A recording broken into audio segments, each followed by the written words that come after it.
Hello guys, welcome Technical Beardo here. So guys, today in this video we will see how to hide applications on an iPhone after iOS 18. Yes, it is possible now with amazing method. Let's see how to do it.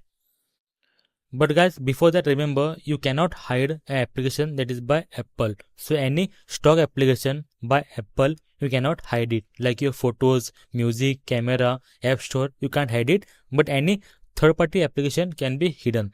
Okay, just go ahead and just tap on the application that is not your official iPhone application. Tap and hard press on the app icon. Once you do that, here is the last option given to you, that is your require face ID. Okay, just go ahead and tap on require face ID.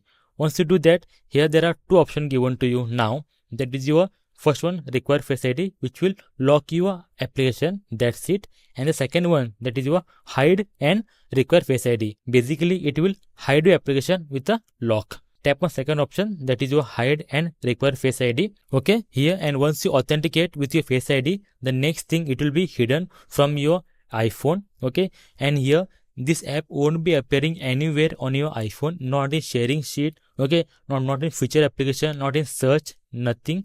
It will be available in your library, app library, last one, that is your hidden album. Okay, here there is a category of hidden where all the application hidden will be saved here, but it will be locked with your face ID. So guys, it is how you can hide your applications on your iPhone with the iOS 18 update. So guys, that's it. I hope you found this video very helpful. And if yes, then please like the video and subscribe for such amazing videos regarding iPhone tips and tricks and iPhone solution. Until then, thank you very much. Bye bye. Take care. See you in the next video.